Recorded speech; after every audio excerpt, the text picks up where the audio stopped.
أعوذ بالله من الشيطان الرجيم.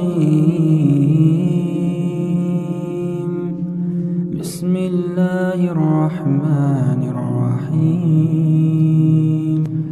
والفجر وليال عشر والشفع والوتر والليل إذا يسر هل في ذلك قسم لذي حجر ألم تر كيف فعل ربك بعاد إرم ذات العماد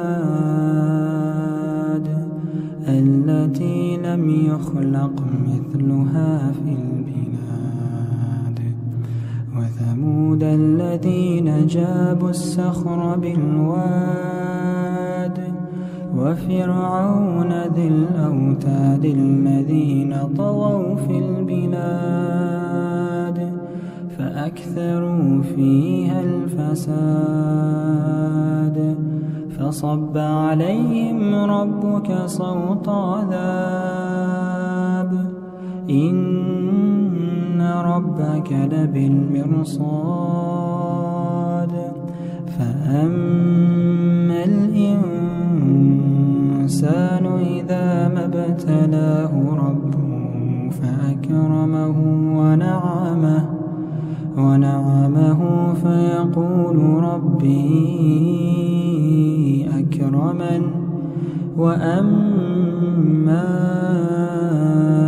إذا ما ابتلاه فقدر عليه رزقه فيقول ربي أهانن كلا بل لا تكرمون اليتيم ولا تحاضون على طعام المسكين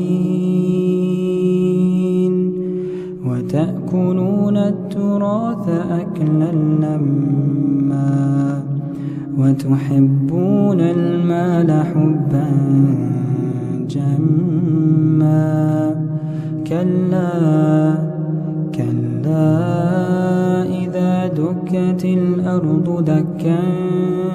دكا وجاء ربك والملك صفا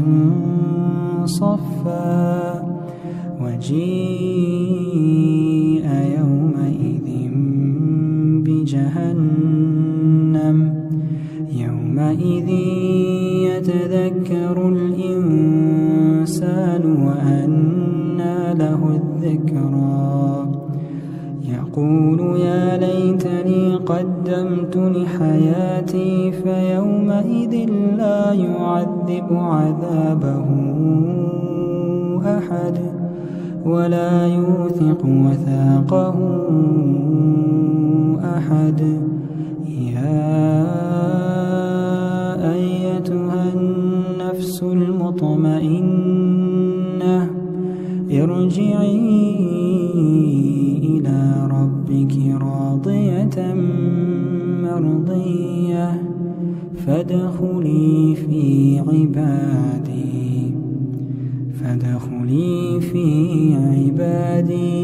وادخلي جنتي